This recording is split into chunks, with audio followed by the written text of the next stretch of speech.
Ahli-ahli Taurat dan imam-imam kepala mengamat-amati Yesus.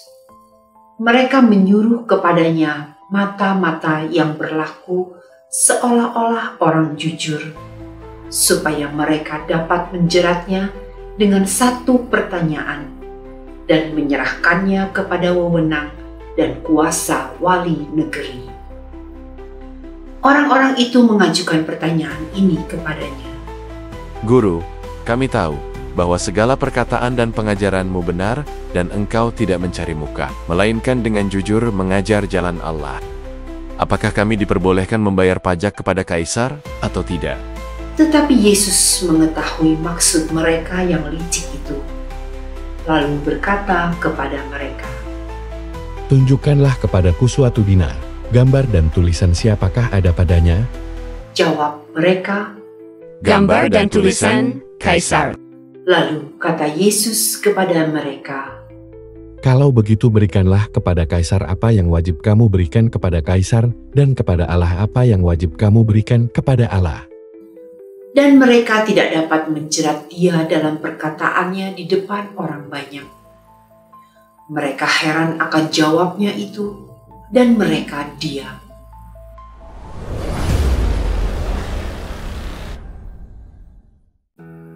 Maka datanglah kepada Yesus beberapa orang Saduki yang tidak mengakui adanya kebangkitan.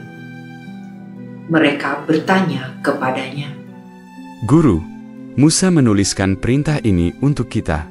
Jika seorang yang mempunyai saudara laki-laki mati, sedang istrinya masih ada, tetapi ia tidak meninggalkan anak, saudaranya harus kawin dengan istrinya itu dan membangkitkan keturunan bagi saudaranya itu. Adalah 7 orang bersaudara. Yang pertama kawin dengan seorang perempuan, lalu mati dengan tidak meninggalkan anak. Lalu perempuan itu dikawini oleh yang kedua, dan oleh yang ketiga, dan demikianlah berturut-turut oleh ke-7 saudara itu. Mereka semuanya mati dengan tidak meninggalkan anak. Akhirnya perempuan itu pun mati. Bagaimana sekarang dengan perempuan itu? Siapakah di antara orang-orang itu yang menjadi suaminya pada hari kebangkitan? Sebab ke-7-nya telah beristrikan dia." Jawab Yesus kepada mereka, Orang-orang dunia ini kawin dan dikawinkan. Tetapi mereka yang dianggap layak untuk mendapat bagian dalam dunia yang lain itu dan dalam kebangkitan dari antara orang mati tidak kawin dan tidak dikawinkan. Sebab mereka tidak dapat mati lagi, mereka sama seperti malaikat-malaikat dan mereka adalah anak-anak Allah, karena mereka telah dibangkitkan.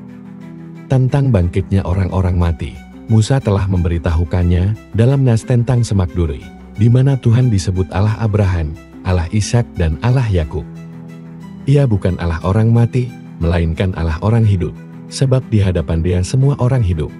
Mendengar itu, beberapa ahli Taurat berkata, "Guru, jawabmu itu tepat sekali." sebab mereka tidak berani lagi menanyakan apa-apa kepada Yesus.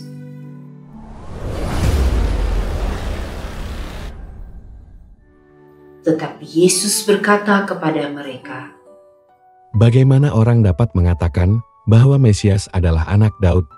Sebab Daud sendiri berkata dalam kitab Mazmur, Tuhan telah berfirman kepada Tuanku, duduklah di sebelah kananku, sampai kubuat musuh-musuhmu menjadi tumpuan kakimu.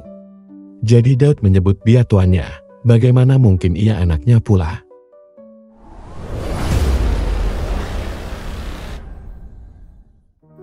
Ketika semua orang banyak mendengarkan, Yesus berkata kepada murid-muridnya, Waspadalah terhadap ahli-ahli Taurat yang suka berjalan-jalan, memakai jubah panjang, dan suka menerima penghormatan di pasar, yang suka duduk di tempat terdepan di rumah ibadat, dan di tempat terhormat dalam perjamuan. Yang menelan rumah janda-janda, dan yang mengelabui mata orang dengan doa yang panjang-panjang, mereka itu pasti akan menerima hukuman yang lebih berat.